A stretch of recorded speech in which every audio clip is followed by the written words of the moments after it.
Hello everybody, thank you for joining me. There were apparently two Valentines who were martyred under the Emperor Claudius. Neither of them, however, had anything at all, as far as we know, to do with romance or love.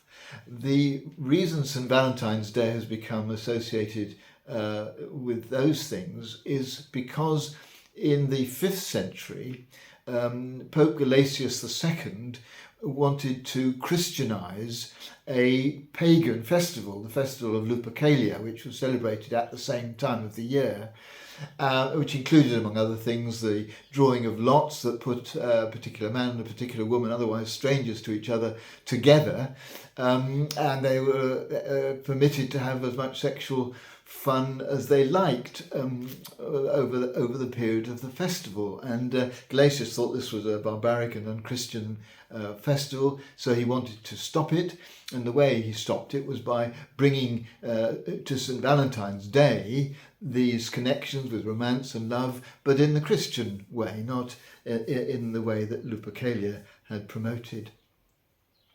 And so that's why we associate Valentine's Day now, I think, with those kind of aspects of our human lives. But what I went on to think about had very little to do actually with love and romance. When I read about that, it occurred to me to think a little bit more about the relationship over history between the church and the secular world.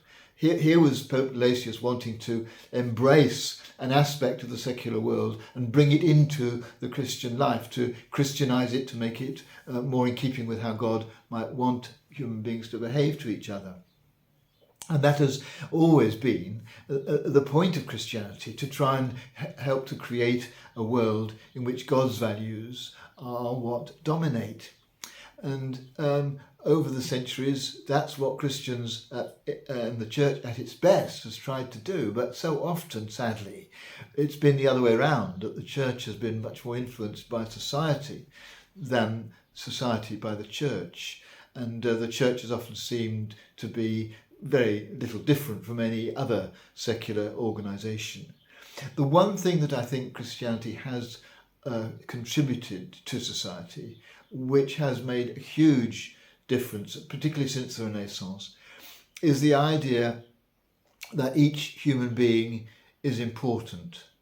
This was Martin Luther's contribution to the Reformation, picked up by the Renaissance thinkers, and now part of the majority of people's thinking, that every human being, regardless of their status, regardless of their physical abilities, regardless of their gender, regardless of their race, everybody is important. And though we often don't live by this creed, I think for most people nowadays, Christian or not, that would be a value that they would want to say they adhered to. And that is fundamentally a contribution of Christianity to society. But sadly, even in that respect, I think often the church has fallen behind. And